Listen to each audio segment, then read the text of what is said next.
How's it going, YouTube? Coming to you today with another video, and today, guys, the bring is going to be the meta tier list for post-Rota October. I want to make sure that everyone is as prepared as possible for Niagara Falls. It's going to be quite the event, especially because some players will not have Fualos, and by some, I mean a lot. But there is going to be a large amount of players in the venue that will have those as well. And there's going to be things like Asmina, Snake Eye, Fiendsmith. So it's going to be quite the time, and I want to make sure that you know what kind of options you have if that's not a deck that you can afford. Right now, I'm also priced out of Fualos, so like I understand, and that's something where I might just go with something like tier and just say, better not have it, or try to find something else that'll be a little bit better. Maybe play like a hand trap deck because of things like Typhoon. I really like that card a lot right now. I really like Ghost Ogre right now. I think that those cards are just very broken. If you want a tier list for hand traps, let me know. I can make that video. That's fine. But that's something where we will get into that in a different video. But for now, let's kind of hop into what we're going to be seeing. I'm just going to start with the obvious ones just because I feel like that's something that should go without saying at this point, right?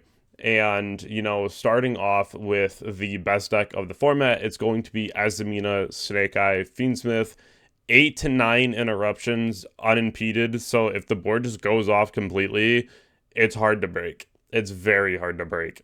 So that's something where you do need Typhoon, you do need Ghost Ogre for things like Deception, you do need to have Ash Blossom for things like Engraver, you do need to be able to shut off your opponent as soon as possible. So that is something where if you go back to my last hand trap video I just put out, watch that, learn it, live it, make sure that you have that in your back pocket at all times to study because it's going to be very important going into this YCS.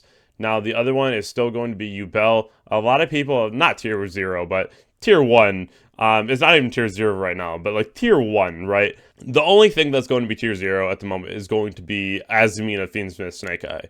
The deck's broken. But Yubel is still going to be fine. It's going to be hurt a little bit by Fualos. Your half boards are not as good as anything Snake Eye can put out. And even at most points, Snake Eyes can just outgrind you. So Yubel is still going to be a very strong deck. It's still going to be putting up the same board it's putting up right now. But Fualos does threaten a lot of that. So that's something where a lot of times people are just holding the Fualos. But against Yubel, you have to shotgun it in case of something like Phantom from the hand. So that's something where you really have to kind of gauge how you want to go about that matchup. The next one here is going to be Branded. It's just going to be tier 2. I think this is a really solid pick, though, if you want to go into Niagara and have a chance of doing well without Fualos.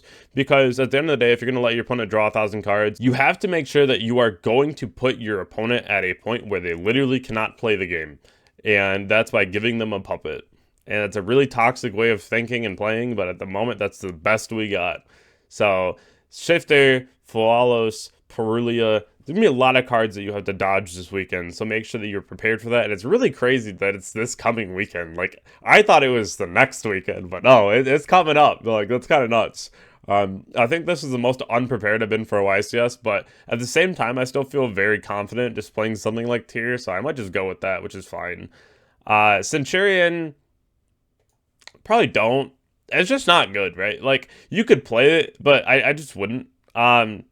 Losing Calamity was really unfortunate. I don't have Hero on here, but it'd probably be in, like, Rogue.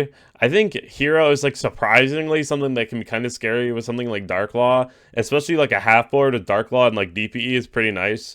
But Hero's been doing a combo lately with the favorite fusion trap card where they put out their own variant of Calamity where you cannot activate a card on the field. So that's a combo I've been seeing lately. It's not as hard to put out as you think it is. If it's just a standard Ferris combo like Stratos Ferris, they can just put it out, which is crazy. And I got hit with that a couple times yesterday just on DB ladder. So be aware that that's a thing that could happen to you. Just again, favorite fusion being a pretty crazy card right now with that, but it's still Hero. They still lose to a nib token, but it's still something that you want to make sure that you're aware of. Now, for my first choice as like a 1.5 deck, honestly, is Melodious. Like, the deck doesn't do that much, but it's not bad. I don't think that it's bad. Just from what I've seen and what I've played against, the deck can play a lot of hand traps. It also can play Orange Light, an Orange Light into a Fualos plus Ash Blossom and like cross out Called-by if you have Fualos in the deck, it's pretty good. Any deck right now that can really effectively use the Orange Light is pretty solid, especially if there's a lot of power behind it. I would still put Drytron in like Rogue, but at the same time, I think that Melodious just kind of does their combo a lot more consistently, and it's really solid. That's something that I really personally like at the moment. And moving into another one that I think is going to be really good at like a 1.5 is going to be Snake Rescue. I think that Rescue is a deck that can play around Fualos a lot better because you can put up a Turbulence set 4 and still pass and be okay. And that's something where I think that you have to keep that in mind going into this format, what you're worried about and how are you going to counter it. Chimera is just not the deck that I would want to bring this weekend, like Fiendsmith Chimera. It's still not bad, but everyone's going to be maining Droll. And for me, it would just be like a lower tier 2 pick. I don't think that this deck has been very good outside of its very first opening weekend, honestly. I think that Chimera was really good when nobody really knew what the cards did, but now it's really telegraphed, and it's something that is pretty easy to counter. So at least for me, I'm not super worried about Chimera if I'm playing against it. So it would just be a lower tier 2 pick for me, especially going into this weekend. It's not like super strong. One deck, though, that I will put up in 1.5 is Lab. Now, Lab, if you are very experienced with Lab, you can do very well. This deck does not care about Fualos outside of like activating like Big Welcome or something, right? And even then, you're giving them just like 1 or 2 draws if you really care to.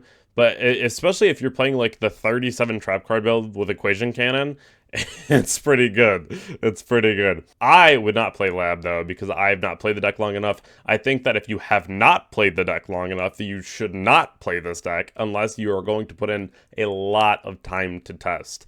Don't pick it up right now and expect to do well at Niagara. You won't. I promise you won't. It's just you need a lot of time to learn a deck like this. Make sure that if you bring it, you've had enough practice, but it's going to be very solid into the Mulch armies. Now, Kashtira is really solid. It'd probably be like a higher tier 2 for me. Plays Shifter, can play all the Mulch armies, and just really take advantage of the format at the moment. Passing on half boards with like Unicorn, Fenrir, and Birth, or even like a Shang, Fenrir, and Birth is really solid. If you don't get Fualos and you want to go for like the Heat Soul line, you can do that and try to draw into more cards that are really good. I really like Kashtira right now as a choice. Again, not really the deck choice for me, but I still think that it's a really solid option at the moment. So there is a lot of diversity in our meta outside of the best deck because this deck is just going to rule all at the moment. But the 1.5 and tier 1 category are all going to be very solid options for you at this event that I think are still going to perform pretty well. Now, Voiceless Voice is a deck that I cannot stand, bro. I cannot stand this deck, but it does very well at what it does. You can play Purge, you can play your Mulch armies, you are able to play under the Mulch armies very well. There's a lot of upside to playing Voiceless at the moment, and I think that that's something that really needs to go noted, because that's a deck that you probably will play against 2 or 3 times at Niagara, and I think that it's going to be a very popular choice. So if this is a deck that you are thinking about picking up for the format, it might not be the worst call. It might not be the worst call. The next one I'm going to go to is going to be Tenpai. It's just up in tier 1. Board Breaker Tenpai is just crazy. 6 Mulch armies. Yep, cards. You know, like, it is what it is. Even with 1 Prosperity and 1 Field Spell. Yep, cards. Tenpai is still very scary, and it's still a deck that you would probably play against. Runic Whitewood, I would say that would probably round out my 1.5. I might put like 1 more, but I mean, the Runic Whitewood deck is really strong. It just sucks when you don't draw a Whitewood monster. And I know that's kind of like, well, that's any deck, but if you don't draw a Whitewood, which happens fairly often, it sucks. It sucks. And that's something where you have to have a lot of experience with the deck, knowing when to use your cards, when to use your battle phases. That's another deck where I'd say that you need a lot of practice with if you're going to play it. But it's still a really solid option as far as moving forward into the new format.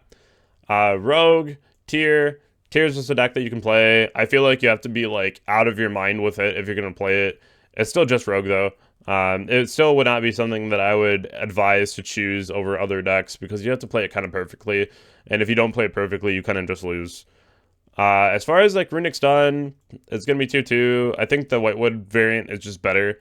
It gives you more options, and it also is the way to beat Runic Stun is if you're going to play like a combo Runic variant. We were talking in the team about if you play the combo Runic variant, you probably almost always beat the Stun variant. Sword Soul is probably just going to be don't. I don't think it's very good. It's something where you can play it, and you can get away with some things, and you have Protos, but like no Baron either, just really sucks. Madolche, don't. Millennium, I would say, is like mid tier 2. I think that it has a lot of opportunity to do well as well. Again, there's another deck that really plays around the Mulch Armies really well. You play Shifter, which is great because that's a card that just kind of destroys a lot of the format. So again, if you cannot afford the Mulch Armies, that is going to be a really solid option. The deck itself is still relatively cheap as far as I know. But at the same time, if you need something to go play with this weekend, it's a very easy deck to learn, a very easy deck to pick up, and it's something that you definitely can. As far as Rogue, Lightsworn, I mean, even with Grass, neither of these decks really got a buff from it. Grass is like okay at best. It's fine. I would just play a regular build and just side it going second, and if you see it, you see it. If you don't, you don't. Marincess, being Rogue, just have the Musket deck probably in like tier 2, just because you have Fiendsmith in there too, and you can do a little bit more. You have Pearly, which is going to be like Rogue. This deck loses hard to Fuaros because you're summoning from deck, and then you're also making Exceeds on top of that. So that's kind of tough. You give your opponent a lot of draws. Yeah, if you get to Noir immediately and you can make like an 8-mat, then you're probably fine. But your opponent still has like 8 or 9 cards, so you're not fine. So I would just put that in Rogue. I'm not very confident with someone playing that this weekend. I would still put Salad and Don't. It's not in its own tier right now, but I still wouldn't play it. I still wouldn't play it. A lot of people cope with Salad. It's not good. Do not play Salad for this event. It is not good. Dark World, like you could, but like I wouldn't. Dragon, I'm gonna put Dragon with the Bestial deck in Rogue. So you have like the Dragon Link deck, which is still pretty okay. It has a lot of options, and Bestials, which I think are a lot better considering the Fiendsmith engine is gonna get a lot bigger with the Scarlet Sorrow. The Bestial control with the Fiendsmith cards is really good. I think this deck is a really cool one. If you want to bring a deck this weekend that is going to fly under the radar and give a lot of people some trouble, it's probably going to be the Fiendsmith Bestial deck, especially if they're heavy on the lights and the darks in the deck. The other thing too is going to be Fire King. I think Fire King is going to be up in tier 1. Having Volcanics and having the Mulch Armies and being able to play Dominus Impulse in your deck is really good too. Impulse is a pretty crazy card. I mentioned this in the Word of Hand Trap. If you play against a Mimighoul and they give you a monster and you already activated the Impulse, your opponent cannot use the effects when they flip on your board, which is really insane. And Mimighoul is still just going to be, honestly, like a lower tier 2, a higher Rogue. Probably like even like a mid-tier Rogue. Somewhere in there. It's still not good. It's like fine, but it still doesn't do enough because you have to play like Fiendsmith, Mimighoul, Kashtira, and it's just a pile at that point, and it just doesn't do enough. Unfortunately, set monster decks have never really been that good looking at Subterror, but like it just is what it is. Then you have the Sun Avalon deck, just 2. It's fine. Tier 2. Like you can play it, but it's not Europe, so it's not tier 0. If this was Europe, it'd be tier 0, but since it's America, it's going to be tier 2. We have Thunder. I probably wouldn't. It's not really that good. It is what it is. Memento, I'd say tier 1. I like Memento a lot right now. I think it's another deck that plays under Fualos really well and is able to set up a good amount of interruption, and it's still something that can be very scary to play against, especially if you don't know how to respond to the deck and all the different things that it can do, and it can also play a lot of hand traps as well, so the Memento deck is still going to be a scary contender for the event, and that's something that you're really going to want to look out for. Going against the Earth Machine here on Don't. I would not. A lot of people ask me to put this in, but you should not be playing this deck. It is not good. Unless you're Peeps, again, then that's like tier 0, but you should not be playing this deck. Vanquish Soul, I'd put it in Rogue. I think that it plays really well under Fualos. Again, you're only really summoning Rock, so it doesn't really matter. But at that point, it's just a really heavy advantage deck, so you can also play Shifter, and if that's something that you want to do this weekend, I think that Vanquish Soul can be a really unexpected deck to play against, and you can really get someone off guard playing this.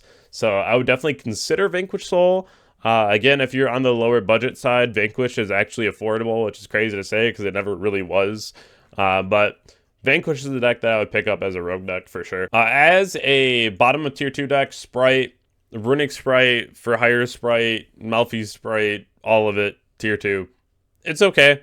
It's not really going to do that much, but it's okay. It's an option. If they drop Perulia, you know. But a lot of people are on Fualos if they're going to be mating anything, because you made Maxi when you could main Maxi, right? That just is what it is. Ritual Beast is going to be tier 1.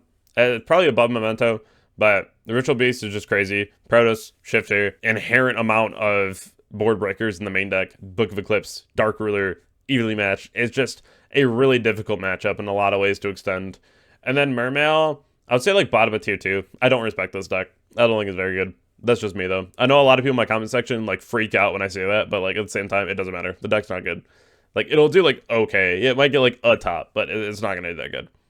But this is effectively where we're at moving into Niagara. I hope that this was very informational for you as far as can see like what kind of decks you could play that are going to do well under Fualos and what decks are really going to give you an edge moving forward. I think this is as accurate as we can be into the upcoming format.